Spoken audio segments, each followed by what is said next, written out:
Okay, welcome back to the Daily Mastermind. My name is George Wright III with your daily dose of inspiration, motivation, and education, taking you into the weekend. Happy Valentine's Day. Super excited to have you here. We're actually recording this episode through Zoom, Facebook, Instagram, and I'm sure it's going to be shared a couple other places as well. So I want to talk to you today about what's holding you back.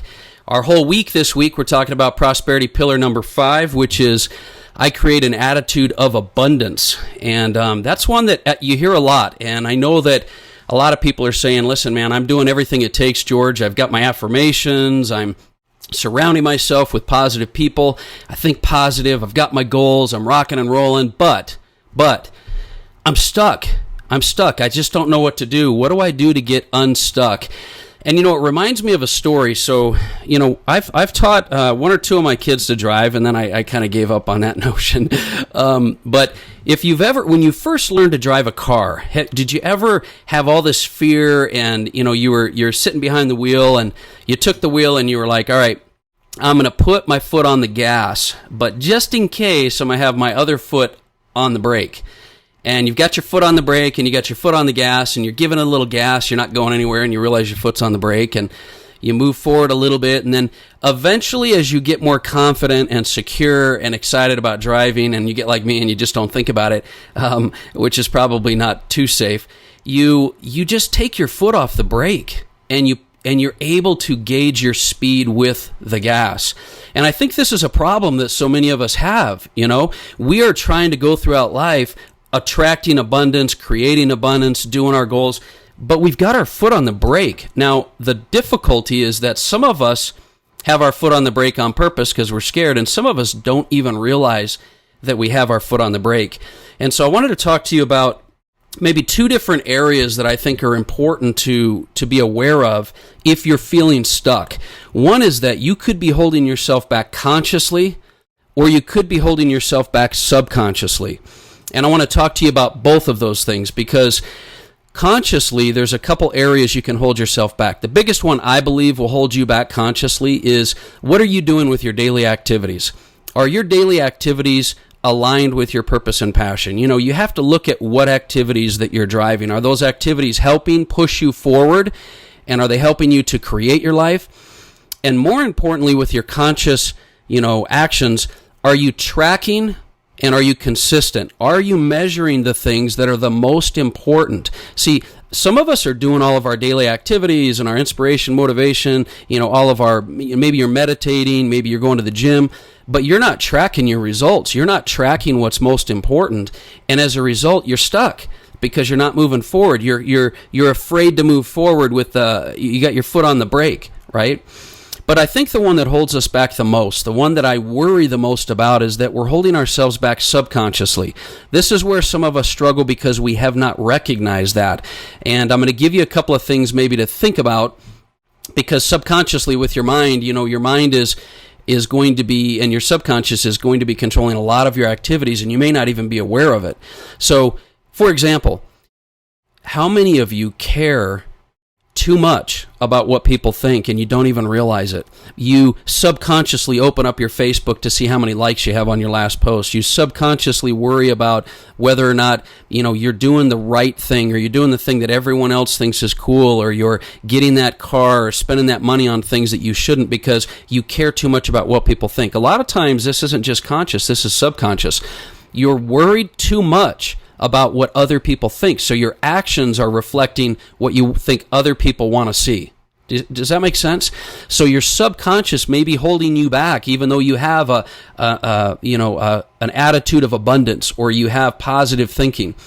Your subconscious may be holding you back because you care too much about what people think. Another thing that you do subconsciously is many of you have your past holding you back, and you don't know it. Because deep down, you still feel like you don't have that self-worth and that self-confidence because of some stupid thing some other person did to you years and years and years ago. And, I've had that problem in my life as well. You cannot let the past hold you back. It's over with. Learn and move on. You've got to bring that subconscious holding you back into your conscious frame of mind and do something about it. Your past is holding you back, I'm telling you. And the other thing in your subconscious that happens, and this is the one I really wanted to emphasize today, the one I wanted to emphasize is Are you performing your day-to-day activities in an authentic, integritous way? This is really huge. Are you trying to do things that maybe deep down you just don't feel good about, or you're not authentically aligned with what your purpose and passion are because you're doing it for other people's approval? Let me give you an example. I've had times in my life and in business where I have had to say no to certain opportunities even though they would make me a ton of money because I didn't feel right about them. How many times are you doing a job or an opportunity or a business or in a relationship is another great one. How many times are you in a relationship that you know is not right for you, but you're doing it anyway? I've had so many people come to me and tell me that they're making really good money in something they're doing, but they don't feel good about it. And I ask them why you're doing it. Why are you continuing to do it? Why are you at a job that you don't like? You're doing things that are not aligned with your happiness, your fulfillment, and everything else. Stop doing that. That's subconsciously a brake that you're putting on your life. And here you are trying to set goals and become authentic and move forward in your life. And subconsciously, you're doing things that aren't aligned with you. Sometimes we also try to force things or manipulate things. We look at opportunities in our life and we say, you know what? I think if I just kind of do, yes, I'm not feeling good about this particular opportunity, but if I do it this way, it really is more about me, or it's more authentic with me. I think I can do it if I do it this way because it's right, or I think I can be in this relationship if I learn to just be okay with this, or that person changes that. And I'm telling you, you've got to stop justifying and settling for things in your life. You've got to learn that maybe in your subconscious, you're just manipulating opportunities to fit what you want. And because of that, you are not being authentic with yourself and you're not aligned with your passion and your purpose. So we talked this week about being able to create an attitude of abundance, but so many people still feel stuck. What I'm here saying to you today is that take an analysis and an accounting of your life. Find out if consciously your activities are not aligning, your tracking and consistency is not aligning, you're not measuring the right things, and so you're staying busy all the time, but when you look at it at the end of the week, you didn't accomplish anything related to the most important things, right?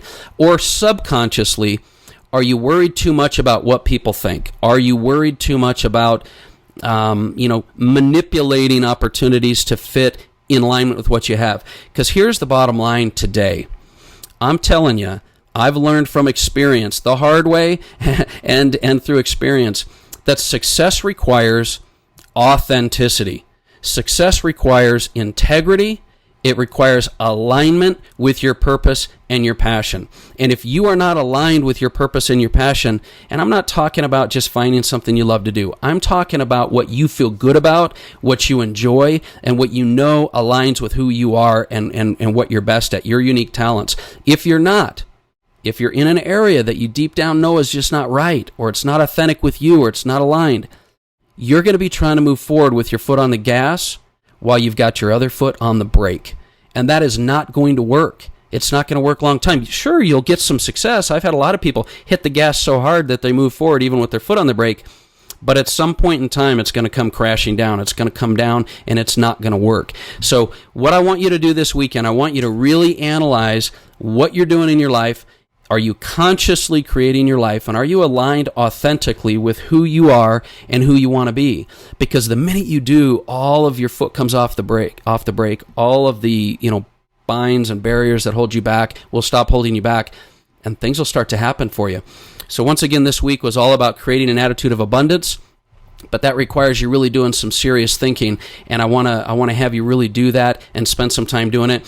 Hey, listen, join me this weekend because I'm going to release a podcast. I did an interview with a 8-9-figure mentor of mine, Aaron Adams, who owns a massively successful real estate business, not real estate education, real estate sales. Massive business. And he talks about, with me, 7-figure mindset. He talks about principles for active and passive income, opportunities in the current real estate market, some things that I really want you to be able to learn and grow from, because you can apply them to whatever business you're in. This guy's the real deal. So join me this weekend for that. I'll post that episode on the Daily Mastermind, and come hit me up. Give me some of your feedback. Let me know what's holding you back. Catch me at the Daily Mastermind on Facebook or Instagram.